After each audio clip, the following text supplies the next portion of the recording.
All right, DCS virtual government students, I wanted to touch base and make sure that you remember back from 8th grade when you studied the American Revolution and the Declaration of Independence.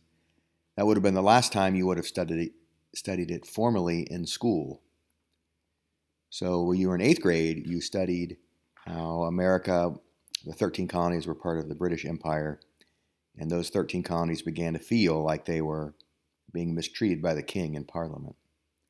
And so that will lead to a revolution, and that will lead to them creating a document that would become world famous and would be the foundation for the American system of government that you'll be studying this semester in government.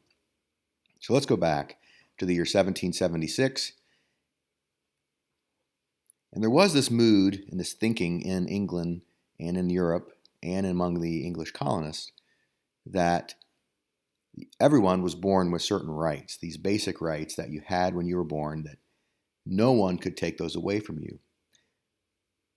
Those were called natural rights. And natural rights were a main part of a movement called the Enlightenment. Ben Franklin and John Locke and others, you remember, were part of this way of thinking. And so it was their belief that government could not really take away these rights at all. The government didn't give you these rights, so the government couldn't take away these rights. And some of these rights will sound familiar to you, right? The right to have property, the right to be happy, the right to be alive. These were all things that were given to you by God. They believed given to you by God at birth. And no government on earth could take those away, not even a powerful king. And they also believed, Ben Franklin and others in the American colonies, believed that when government tries to take away these rights, that you have a right to rebel and to throw off the old government and to create a new one. So that was the thinking behind the Declaration of Independence. Now just think about what the word means, right? They are declaring to be free. That's what declaration means. The root word of declaration is to declare. So they are just simply on a piece of paper declaring that they are free. Now, of course, they had to back that up. They were counting on George Washington and the Army and the Navy to make it possible for them to be free. But they were boldly stating that the king had gone too far and that now they were ready to be on their own.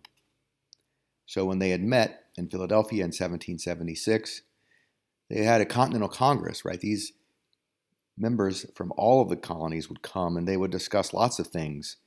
How to equip George Washington, who would pay for what, and how would they pay for things like boats and guns and gunpowder. All of these things were items that the Continental Congress would take up and address in that summer of 1776. But one of the main things they did, one of the lasting things that we remember today, is that they decided to be free. And this was not an easy conclusion to come to. There were many delegates who were on the fence. Some said, no way, we can never make it on our own. But in the end, it became clear to all of the colonies that they must be free. So, in the summer of 1776, the move was right for the Enlightenment idea that we could throw off the king and be our own government. Someone you may remember from 8th grade is a delegate from Virginia named Richard Henry Lee. Richard Henry Lee doesn't get a lot of love from probably most students, but he is important. He is the one who actually writes the original breakup letter with the British king. So he is probably not as famous as Thomas Jefferson, but it is his original little draft, a short little paragraph, that would be the first time that the colonists vote on independence. So Richard Henry Lee brings this little document, a little handwritten note, to the Continental Congress for them to vote on. And if you can read the cursive there, and the fancy writing of Richard Henry Lee, it basically says that in a simple statement that the United States are and ought to be free of British rule. So it's a very short paragraph. Richard Henry Lee's resolution which is just a statement, was introduced to the Continental Congress in June of 1776. And so they have about a month to debate this and think about it, because what they're deciding is a huge deal. To go against the king would mean if they were caught, they would all be executed. This would be treason. But in the end, on July 2nd, 1776, they vote on this simple resolution known as the Lee Resolution to be free. And this passes. Only New York would abstain, which meant they did not vote yes or no. But all of the other 12 colonies voted yes. So it was unanimous. All the colonies were for it, and eventually New York would get behind it as well. But this is not the fancy Enlightenment document that we think of when we think of the Declaration of Independence. And the delegates knew they needed something way fancier. So they had asked about the same time back in June that if this vote would ever come, that perhaps we needed something really, really fancy and bold that would tell the world why we're breaking up with the king, what the king has done to us, list those things, and then say that we are free. So the Declaration of Independence, DOI, the Declaration of Independence, was actually, this very bold Enlightenment document was written by actually 5 people: Thomas Jefferson, Ben Franklin, John Adams, Roger Sherman, Robert Livingston. All worked together, but mostly Thomas Jefferson did the writing. He's 33 years old, he's young, from Virginia, but generally considered great with words, and everyone liked him. Ben Franklin was considered maybe a little too old. John Adams was not really that liked among the other delegates, so it was Thomas Jefferson who did most of the writing. And this document really becomes the birth certificate of the United States. Now, a lot of kids will get this mixed up with the Constitution. I would say a lot of people in America would get this mixed up with the Constitution. But this doesn't mention a president. It doesn't talk about the Supreme Court or Congress.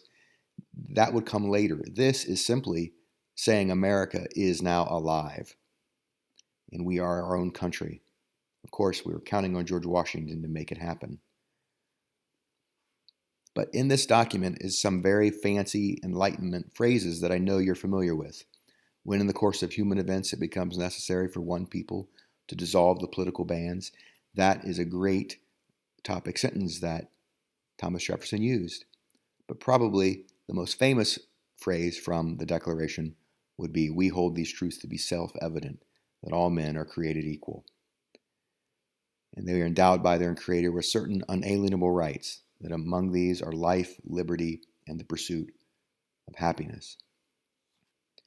So again, this is not anything about our government. It doesn't state that we have a new government. It's just saying America is now alive and a new country. This is not a perfect document, of course. It doesn't mention slavery or anything like that in it.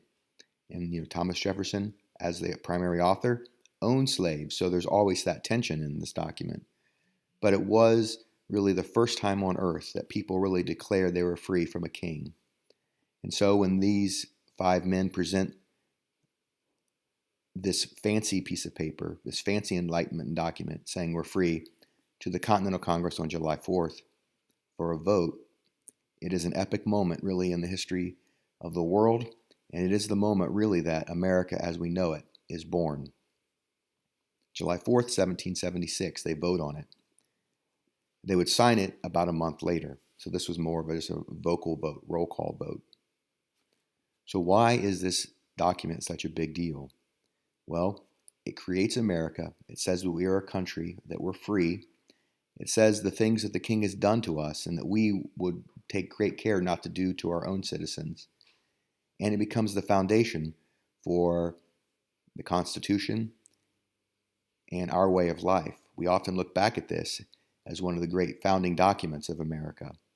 It helped inspire those who would write the Constitution 11 or 12 years later, and it is really the bedrock of really the democracy as we know it on planet Earth today.